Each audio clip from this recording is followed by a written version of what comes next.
There is a moment most people never talk about.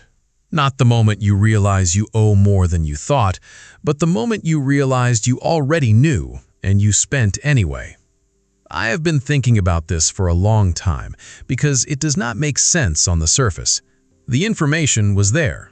The math was not complicated, and yet something else was happening beneath all of it. Something that had nothing to do with numbers and everything to do with the way a human mind responds when it feels like it is already underwater. This video is not about budgeting. It is not about interest rates or debt consolidation or the 5 steps to financial freedom. What I want to explore today is something quieter and more uncomfortable than any of that.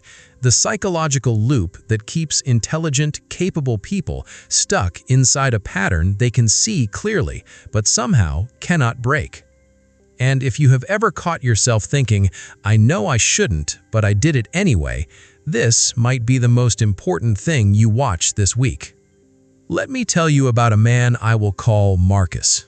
Marcus is 34 years old, with a decent job, a small apartment, and a credit card balance that has not dropped below $8,000 in the last 3 years. He has made budgets. He has deleted the shopping apps from his phone twice. He has watched the tutorials, downloaded the spreadsheets, set the alarms. And still, on a Thursday evening after a difficult meeting at work, he finds himself in the checkout flow of a website he promised himself he would not open. He is not impulsive by nature. He is not irresponsible in other areas of his life. He shows up on time, he meets his deadlines, he is the person his friends call when they need someone reliable. He is not bad with money in the way people usually mean when they say that phrase. What Marcus is experiencing is something far more specific and far more human than that description allows for. I have noticed something watching people like Marcus, and there are a lot of them, far more than the financial industry would like to acknowledge. The struggle is almost never about knowledge. It is almost never about discipline in the simple sense of that word. It is about something that happens in the body and the mind when stress accumulates past a certain threshold, something that quietly rewrites the rules of what feels logical in any given moment. So the question I keep coming back to is this: what if the spending is not the problem? What if it's actually the answer to a problem that nobody in Marcus's life has ever named? Here is the part that tends to stop people when they first hear it. Most of us think of financial self-control as a straight line. You know the right thing to do, and then you either do it or you don't. And if you don't, there is something wrong with you. Your willpower, your values, your character. This is the story most people carry around about their own relationship with debt. But the research does not support a straight line. What it supports is something that looks much more like a wheel, a closed loop that feeds itself, grows stronger over time, and becomes genuinely harder to exit the longer you remain inside it. And here is the part that carries a kind of painful irony.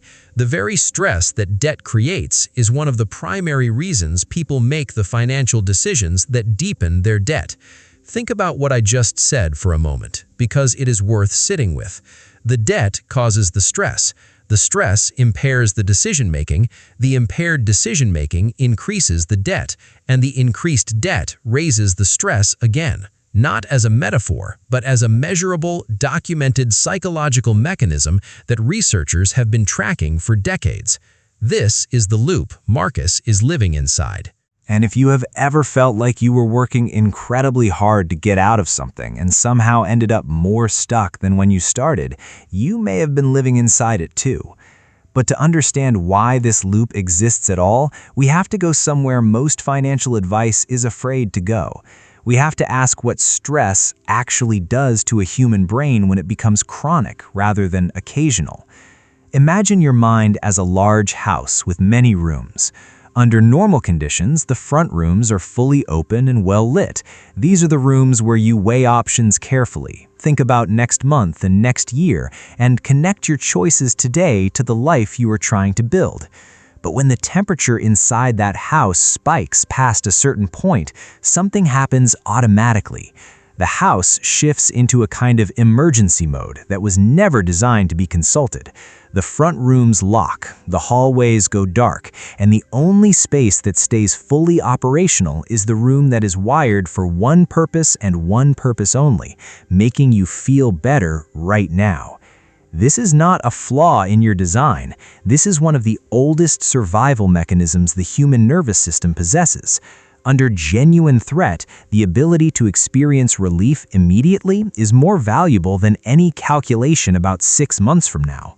The problem, and it is a significant problem, is that a chronically overdue bill produces the same internal emergency signal as a physical threat. The nervous system cannot reliably distinguish between the two, and so it responds the same way in both cases, flooding you with an urgent need to feel okay again as quickly as possible through whatever means are currently available. This is why Marcus opens that checkout flow on a Thursday evening after a difficult meeting. It is not stupidity, and it is not weakness, and it is not some fundamental character failure that other people have managed to avoid. It is a brain doing exactly what it was built to do in a context it was never designed to handle. Now, here's where it gets more specific, because the loop does not express itself identically in everyone who is living inside it. For some people, the relief comes through spending. A new purchase creates a momentary sense of control or pleasure or possibility in a life that has started to feel like a series of walls closing in. The transaction itself becomes the exhale, and the cost of that exhale is something the mind agrees in that moment to defer, because right now, the only priority is being able to breathe again. For others, the loop shows up primarily as avoidance. They stop opening the credit card statements. They let the mail accumulate unopened on the kitchen counter. They know the balance is getting worse, but the act of looking at it feels like the act of confirming something catastrophic, so they look away instead. And looking away for a day or a week produces the same short-term effect as the purchase. The anxiety drops just enough to make ordinary functioning possible again. For others still, the pattern shows up as what I can only describe as emotional bargaining, where the mind constructs something that sounds like a reasonable argument but is actually a negotiation. I have had a genuinely difficult week. I deserve something. I will be more careful starting Monday. The Monday keeps moving forward on the calendar, not because the person is dishonest with themselves, but because Monday is the only version of the future that still feels survivable. I want you to notice something across all three of those patterns. None of them are fundamentally about money. They are all about managing an internal state that has become genuinely difficult to tolerate without some form of intervention. The money is simply the lever that is most immediately available, and Marcus, on different days and different weeks, does all three.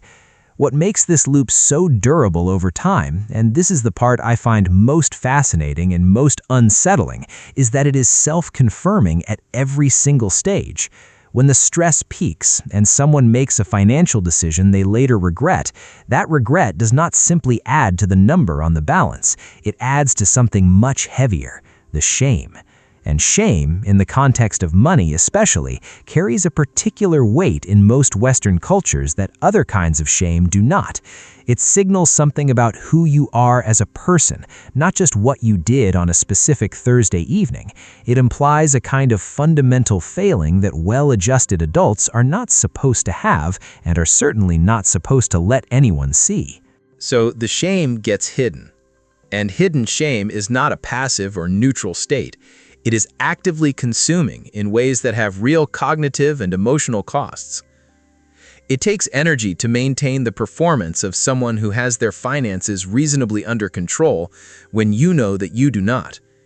It takes constant low-level effort to deflect certain questions, to decline certain invitations for the wrong reasons, to maintain a version of yourself in the social world that quietly omits this particular truth. And that energy, the energy the concealment requires, feeds directly back into the chronic stress that started the loop in the first place. This is why debt so often grows in silence and in isolation. Not because people who are in debt are secretive by nature, but because the social and emotional cost of being seen in this specific way can feel in certain moments even higher than the financial cost of continuing the pattern unchanged. The loop has its own logic, and that logic, unfortunately, is not irrational. It is just working against the person it belongs to. Marcus has not told anyone the actual number, not his partner, not his closest friend. He has implied that things are fine, or fine enough, or being worked on. He has constructed a version of his financial life that is technically accurate in some places and quietly incomplete in others. And maintaining that construction takes more out of him every single month than the minimum payment does.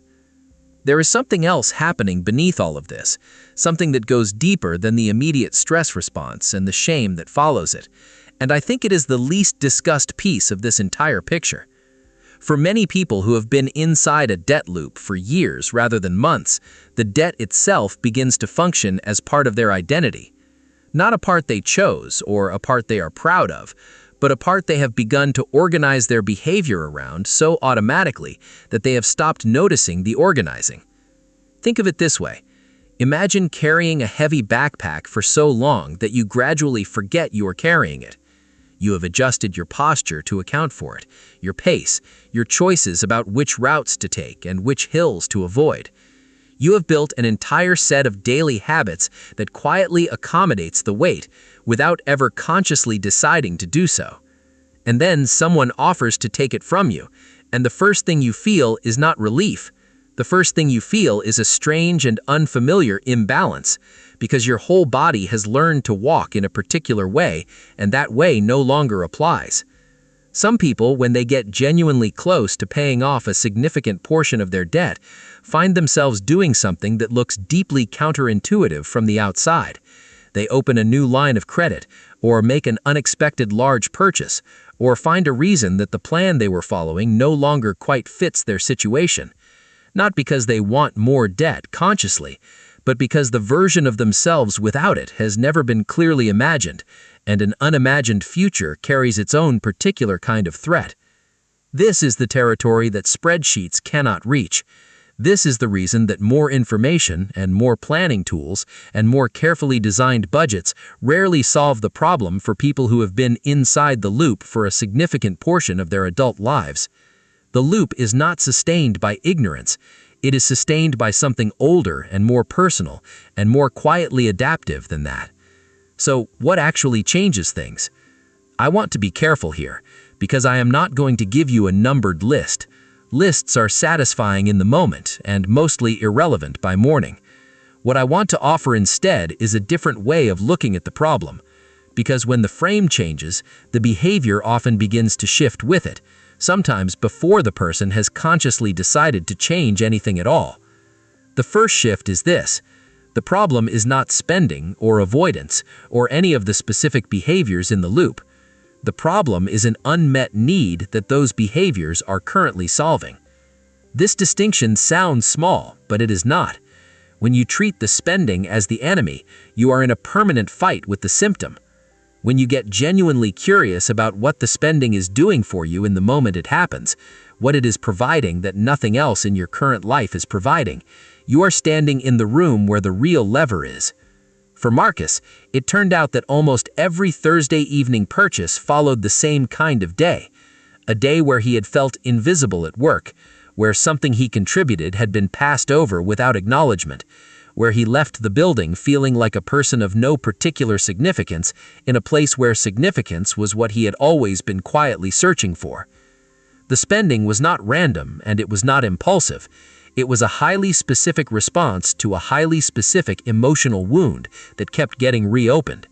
Once he could see the connection clearly, once the pattern had a shape, the transaction lost something.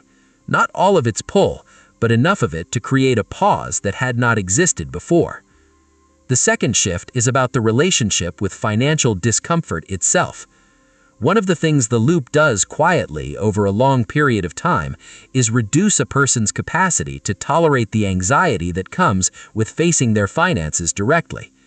Because every time that anxiety rises, something gets done to make it drop again, and the relief feels like resolution, but it's actually rehearsal. rehearsal for not being able to sit with the feeling, repeated enough times that the window of tolerance gets smaller and smaller, and the threshold for needing relief gets lower with each passing year.